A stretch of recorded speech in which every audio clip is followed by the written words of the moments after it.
Assalamualaikum warahmatullahi wabarakatuh. Teman-teman, ini adalah sebuah kisah tentang seorang nabi yang sampai dengan detik ini masih hidup. Dan kelak beliau akan diwafatkan dan dikuburkan di muka bumi setelah menegakkan kebenaran di atas syariat Nabi Muhammad SAW. Dan teman-teman, kisah ini adalah hasil dari request teman-teman di kolom komentar. Barakallahu fikum. Yuk kita dengarkan epic story-nya berikut ini.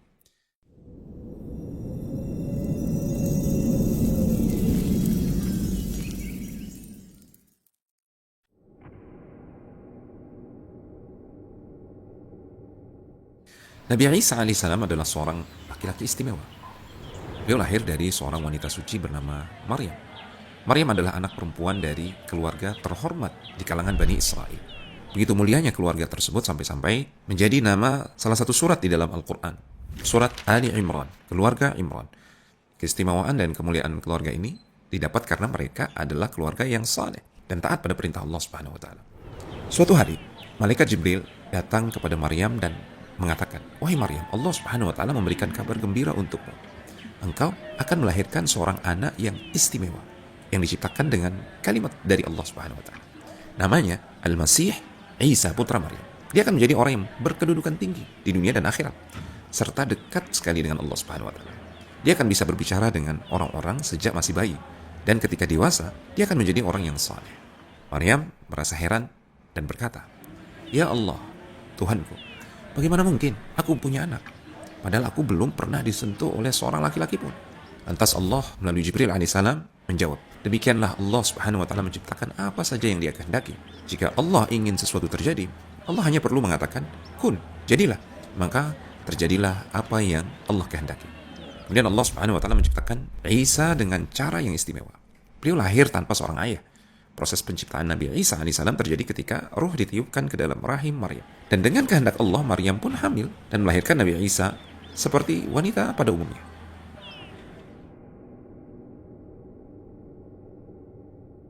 Setelah Maryam melahirkan Nabi Isa alaihissalam, Allah memerintahkan Maryam untuk tidak berbicara dengan seorang pun pada hari tersebut. Ketika Maryam menggendong bayi kecilnya menuju Bani Israel, kaumnya, mereka terkejut. Mereka merasa heran dan bertanya-tanya, bagaimana mungkin Maryam bisa memiliki anak? Maryam tidak berkata apa-apa. Maryam hanya menunjuk ke arah bayi yang sedang digendongnya. Orang-orang semakin bingung dan mereka mengatakan, bagaimana mungkin kita bisa berbicara dengan seorang bayi yang masih dalam gendongan? Namun, tiba-tiba bayi itu, yang tidak lain adalah Nabi Isa alaihissalam, berbicara dengan kalimat yang jelas. "Aku ini adalah hamba Allah. Dia memberiku kitab suci, Injil, dan menjadikanku seorang nabi. Allah Subhanahu wa taala memerintahkanku untuk mendirikan salat, menunaikan zakat. Dia juga memerintahkanku untuk selalu berbuat baik kepada ibuku. Allah tidak menjadikanku orang yang sombong atau jahat. Kesejahteraan Allah berikan untukku pada hari aku dilahirkan, pada hari aku diwafatkan, dan pada hari aku dibangkitkan kembali." Setelah melihat mukjizat yang Allah berikan kepada Nabi Isa alaihissalam, sebagian Bani Israel ada yang beriman, dan sebagian lagi ada yang tidak mau beriman. Bagi yang beriman, kelak Allah Subhanahu wa taala akan berikan kepada mereka surga. Adapun bagi yang kufur, Allah Subhanahu wa taala telah siapkan untuk mereka neraka, naudzubillah.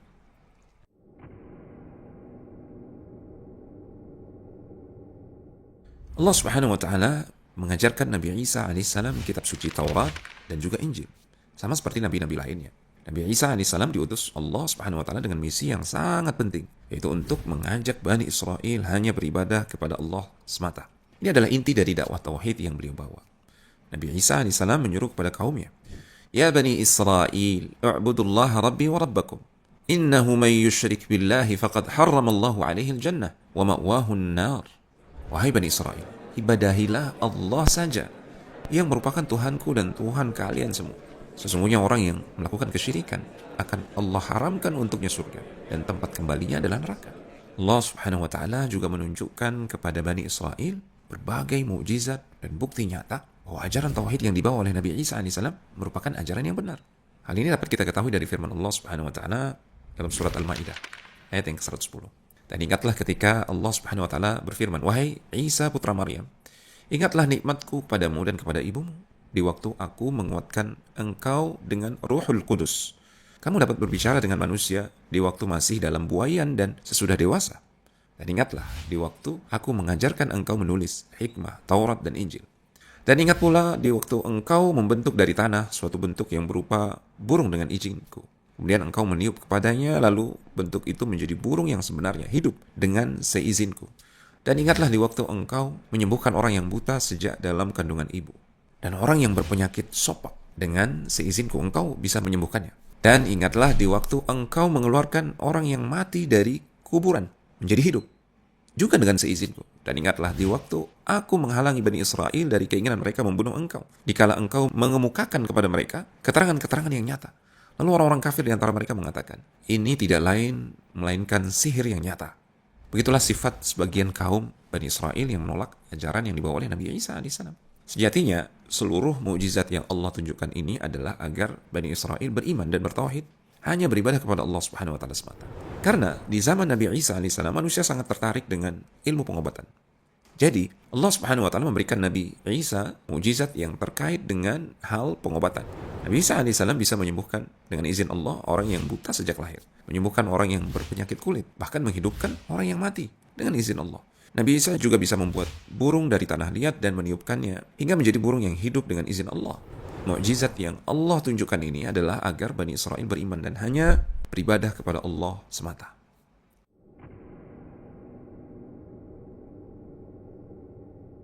Teman-teman mungkin banyak yang tidak menyadari bahwasanya kisah mukjizat, bahwasanya Nabi Isa ketika masih kecil itu sudah bisa bicara, dan mukjizat Nabi Isa alaihissalam dengan izin Allah bisa menghidupkan rupa-rupa burung yang tadinya benda mati menjadi hidup, menjadi seekor burung yang hidup. Dua mukjizat ini sama sekali tidak disebutkan dalam Injil kanonik yang ada yang diakui saat ini, yaitu Injil Matius, Injil Lukas, Injil Markus, dan Injil Yohanes. Dua mukjizat ini tidak disebutkan. Selama beratus-ratus tahun, orang-orang Nasara, mereka mengatakan, dari mana orang-orang Islam ini mendapatkan kisah tentang Yesus? Tidak disebutkan dalam Injil mereka. Baru kemudian, setelah berapa abad berikutnya, kalau tidak salah 13 abad berikutnya, ditemukanlah mayat seorang pendeta di Mesir, pendeta Nasrani. Kemudian di kain kafannya ditemukan gulungan-gulungan atau catatan yang berisi gospel. Setelah diteliti, ternyata di dalam gospel ini, gulungan-gulungan yang ada di kafan pendeta tersebut, kedua kisah mukjizat ini dituliskan. Ada di situ. Ini bisa di googling, silakan mencari The Gospel of Saint Thomas. Ya, ini adalah gospel yang banyak gereja pendeta tidak mengakui gospel ini. Namun kisahnya ada. Ya. Dari kisah ini teman-teman, justru menjadi bukti, salah satu bukti terbesar, maksudnya Nabi Muhammad SAW benar-benar mendapatkan kabar dari Allah, kabar dari langit. Dari mana Nabi Muhammad SAW tahu tentang kisah dua mukjizat Nabi Isa tersebut? Beliau tidak bisa baca tulis. Tidak diriwayatkan juga bahwasanya beliau belajar lama dari para pendeta. Lagi pula, Jazirah Arab, khususnya Makkah ketika itu, benar-benar daerah yang terisolir dari peradaban ilmu luar. Dari mana beliau mendapatkan kabar-kabar tentang kisah nabi-nabi terdahulu, khususnya mukjizat Nabi Isa ini yang disebutkan di dalam Al-Quran? Kita meyakini bahwasanya beliau mendapatkan kabar tersebut dari Allah Subhanahu wa taala. Bahkan selama berabad-abad lamanya, orang-orang Nasrani sendiri kebingungan karena mereka tidak mendapatkan kisah mukjizat Nabi Isa bicara sewaktu kecil dan menghidupkan rupa burung menjadi burung yang hidup. Mereka tidak mendapatkannya dalam Injil mereka sendiri. Baru kemudian setelah kurang lebih 13 abad berikutnya, mereka mendapati bahwasanya dalam The Gospel of Saint Thomas kedua kisah tersebut disebutkan. Dan ini memvalidasi apa yang pernah dikabarkan oleh Rasulullah SAW melalui wahyu Allah berupa Al-Quran yang berbicara tentang dua kisah mukjizat tersebut. Sekali lagi ini membuktikan bahwasanya Nabi Muhammad SAW benar-benar utusan Allah Subhanahu wa taala yang menyampaikan kabar dari langit, dari Allah Subhanahu wa taala. Maka tidak ada pilihan bagi manusia di zaman ini sampai menjelang hari kiamat selain beriman kepada beliau Nabi Muhammad SAW selaku Nabi dan Rasul yang terakhir, yang membawa syariat yang terakhir yang paling sempurna.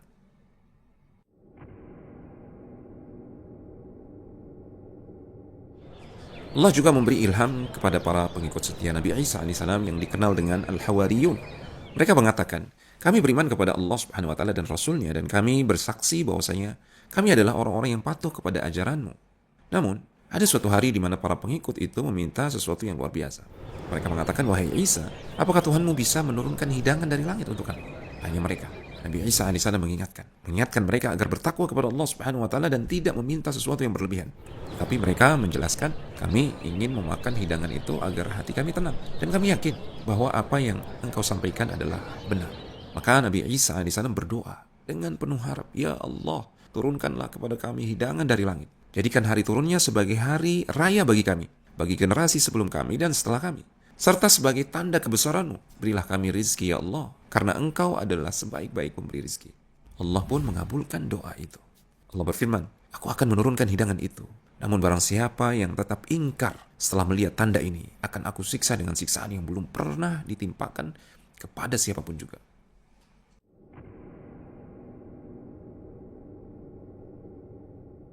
Kebencian Bani Israel terhadap Nabi Isa alaihissalam sangatlah besar. Karena mereka tidak mau mengakui beliau adalah utusan Allah Subhanahu wa taala yang dijanjikan untuk Bani Israel. Mereka bahkan merencanakan untuk membunuh Nabi Isa alaihissalam. Mereka menghasut kerajaan Romawi dan merencanakan penangkapan Nabi Isa alaihissalam. Tapi Allah adalah sebaik-baik perencana. Ketika mereka sedang merencanakan kejahatan, Allah juga merencanakan untuk melindungi dan menyelamatkan Nabi Isa alaihissalam. Ketika huru-hara terjadi, orang kafir dari Bani Israel berkata dengan sombongnya, sesungguhnya kami telah membunuh Al-Masih, Isa putra Maryam, Rasulullah. Padahal mereka tidak membunuhnya dan tidak pula menyalibnya. Tapi yang mereka bunuh ialah orang yang diserupakan dengan Nabi Isa alaihissalam. Sesungguhnya orang-orang yang berselisih faham tentang pembunuhan Isa alaihissalam benar-benar dalam keraguan tentang sosok yang dibunuh itu. Mereka tidak mempunyai keyakinan tentang siapa yang dibunuh, kecuali mengikuti persangkaan belaka.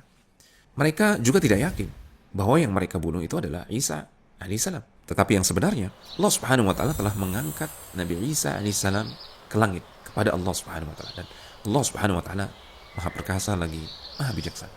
Hingga sekarang Nabi Isa alaihissalam masih hidup dan beliau berada di langit. Nabi Isa akan Allah kembalikan ke bumi sebelum kiamat tiba. Turunnya Nabi Isa ke bumi merupakan tanda akan dekatnya hari kiamat.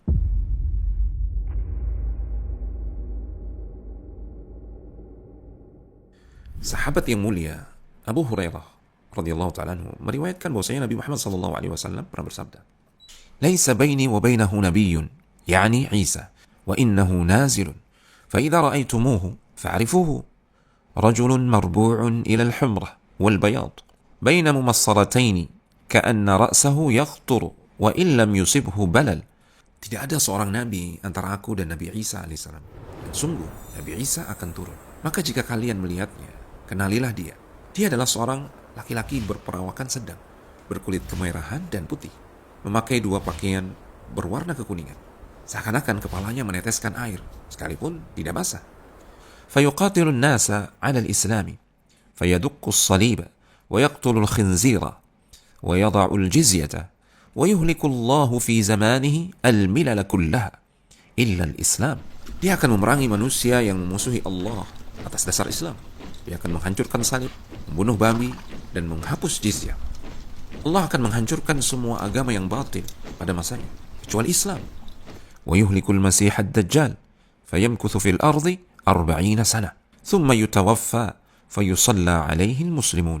Nabi Isa juga akan membinasakan Al-Masih Ad-Dajjal, dan dia akan tinggal di bumi selama 40 tahun.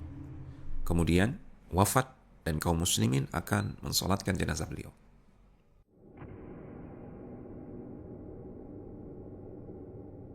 Terdapat beberapa ayat di akhir surat Al-Maidah yang sangat menggetarkan hati tentang persaksian Nabi Isa alaihissalam kepada Allah Subhanahu wa taala.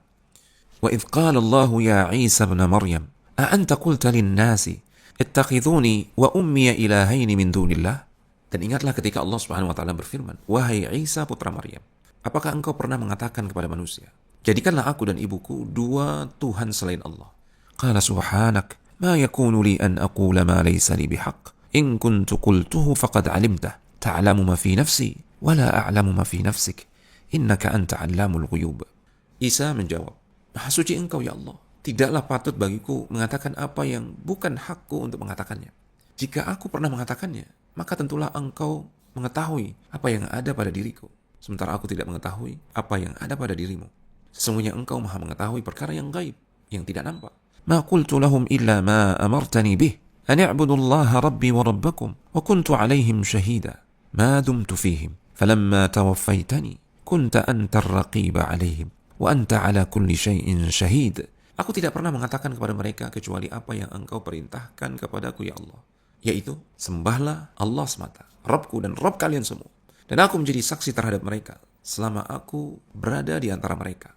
Maka setelah engkau wafatkan aku ya Allah, engkaulah yang mengawasi mereka, dan engkau adalah yang maha menyaksikan atas segala sesuatu. In tu'adzibhum fa innahum ibaduk wa in taghfir lahum fa innaka antal azizul hakim. Jika engkau menyiksa mereka ya Allah, maka sesungguhnya mereka adalah hamba-hamba engkau. Dan jika engkau mengampuni mereka, maka sesungguhnya engkaulah yang maha perkasa lagi maha bijaksana. Kemudian Allah Subhanahu wa taala berfirman, Qala Allahu hadza yawmu yanfa'u as-sadiqina sidquhum lahum jannatun tajri min tahtiha al-anhar khalidina fiha abada radhiyallahu anhum wa radu anhu dzalikal fawzul 'adzim. Allah Subhanahu wa taala berfirman, ini adalah hari di mana kejujuran orang-orang yang jujur akan memberikan manfaat bagi mereka. Bagi mereka, surga yang di bawahnya mengalir sungai-sungai. Mereka kekal di dalamnya selama-lamanya. Allah ridho terhadap mereka dan mereka pun ridho kepada Allah Subhanahu wa taala. Itulah keberuntungan yang paling besar.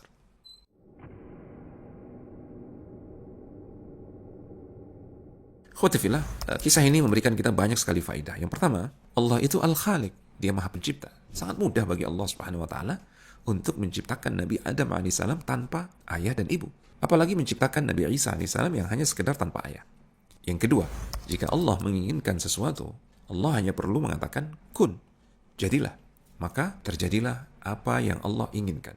Untuk itu, tetaplah berharap dan bertawakal kepada Allah Subhanahu wa taala semata, karena apa yang menurut manusia mustahil terwujud, sejatinya itu adalah sangat mudah bagi Allah untuk mewujudkannya. Faedah yang ketiga, Nabi Isa alaihissalam menjelaskan kepada kaumnya bahwa beliau adalah hamba Allah. Maka seorang nabi sekalipun tidak berhak untuk diibadahi, karena nabi pun hamba Allah. Allah itu Maha Esa. Allah tidak memiliki anak dan tidak memiliki pasangan. Ini adalah salah satu sifat ketuhanan. Adapun Nabi Isa alaihissalam lahir dari rahim seorang wanita. Maka Nabi Isa bukanlah Tuhan sebagaimana anggapan orang-orang Nasrani. Beliau adalah hamba Allah Subhanahu wa taala dan Rasulnya yang mulia. Orang-orang Islam juga sangat memuliakan Nabi Isa alaihissalam, namun pada kedudukannya sebagai seorang nabi dan rasul, bukan anak Tuhan, apalagi Tuhan. Sehingga jika seorang Nasrani masuk ke dalam agama Islam, dia tidak harus membenci Nabi Isa alaihissalam. Dia tetap bisa memuliakan Nabi Isa alaihissalam, namun sebagai hamba Allah sekaligus nabi dan rasulnya. Lebih dari itu, dia akan mendapatkan tambahan kemuliaan karena beriman kepada Nabi Muhammad SAW. Tambahan kemuliaan menjadi umat Muhammad SAW tanpa harus meninggalkan Nabi Isa alaihissalam. Ini adalah keberuntungan yang berganda. Faedah yang keempat, Allah Subhanahu wa taala Maha Kuasa menjadikan bayi yang baru lahir bisa bicara. Ini merupakan mukjizat yang Allah tunjukkan agar manusia beriman kepada Allah dan tidak kufur kepadanya. Faedah yang kelima, ilmu pertama yang Nabi Isa alaihissalam dakwahkan kepada kaumnya adalah ilmu tentang tauhid. Bahwasanya hanya Allah yang berhak untuk diibadahi, karena Allah adalah Tuhan semesta alam. Faedah yang keenam, semua mukjizat Nabi Isa alaihissalam itu berasal dari Allah Subhanahu wa taala. Nabi Isa tidak bisa mendatangkan semua mukjizat tersebut dengan kehendak beliau sendiri. Namun, itu terjadi dengan izin Allah Subhanahu wa taala dan kehendaknya. Dengan demikian sebenarnya Allah lah yang Maha Kuasa, sehingga hanya Allah yang berhak untuk diibadahi, bukan justru Nabi Isa alaihissalam. Yang ketujuh, Nabi Isa alaihissalam tetap sabar dan terus berdakwah meskipun sebagian kaumnya menolak dan tidak mau beriman. Ini seharusnya menjadikan kita kokoh untuk terus berada pada jalan yang hak, jalan yang benar. Karena pertolongan Allah Subhanahu wa taala sangat dekat pada hamba-hamba yang beriman. Kedelapan, turunnya Nabi Isa alaihissalam ke bumi menjelang hari kiamat merupakan salah satu hal yang harus kita yakini sebagai seorang muslim. Dan Nabi Isa kelak akan mengikuti ajaran Islam yang dibawa oleh Nabi Muhammad SAW. Sungguh ini merupakan kemuliaan agama Islam sebagai agama yang hak di sisi Allah Subhanahu wa taala. Disebutkan dalam sebuah hadis yang sahih, kelak Nabi Isa alaihissalam turun di Menara Putih di Damaskus, di Syam. Ketika itu kaum muslimin hendak melakukan sholat berjamaah dipimpin oleh pemimpin mereka. Pemimpin tersebut mengenali Nabi Isa alaihissalam kemudian meminta beliau untuk menjadi imam. Namun apa kata Nabi Isa alaihissalam? Beliau mengatakan yang menjadi imam adalah dari kalian. Rasulullah SAW juga pernah bersabda dalam sebuah hadis yang diriwayatkan oleh Abu Hurairah yang termaktub dalam Sahih Bukhari dan Muslim. Kaifa antum idza nazala ibnu Maryam wa imamukum minkum? Bagaimana keadaan kalian nanti ketika Nabi Isa turun ke bumi dan yang menjadi imam adalah bukan beliau, justru dari kalangan kalian, umat Muhammad SAW. Ini menunjukkan bahwasanya kelak Nabi Isa alaihissalam ketika turun ke muka bumi menjelang hari kiamat, beliau tidak membawa syariat yang baru. Beliau akan berhukum dengan syariat Nabi Muhammad SAW dan beliau akan mengikuti syariat Nabi Muhammad SAW. Ini adalah kemuliaan dan kebanggaan bagi kita semua yang beriman kepada Nabi Muhammad SAW dan menjadi umat beliau. Dan faedah yang terakhir, yang kesembilan, persaksian Nabi Isa alaihissalam pada hari kiamat menunjukkan bahwa Nabi Isa tidak pernah menyuruh manusia untuk menyembah beliau. Persaksian ini membatalkan klaim yang beranggapan bahwasanya Nabi Isa alaihissalam adalah Tuhan selain Allah, sebagaimana yang diyakini oleh orang-orang kafir. Dan inilah persaksian yang jujur dari beliau alaihi salatu wassalam. Nah teman-teman, demikian kisah tentang Nabiullah Isa alaihi salam. Semoga memberikan tambahan wawasan yang bermanfaat bagi kita semua, menambah keberkahan, dan semoga semakin menambah keyakinan kita akan kebenaran agama Allah Subhanahu wa taala yang dibawa oleh Rasulullah sallallahu alaihi wasallam. Nah, teman-teman, untuk kisah selanjutnya kami tunggu request teman-teman. Tulis aja di kolom komentar ya, kisah apa yang perlu kita bawakan berikutnya. Sampai jumpa di epic story berikutnya. Wassalamualaikum warahmatullahi wabarakatuh.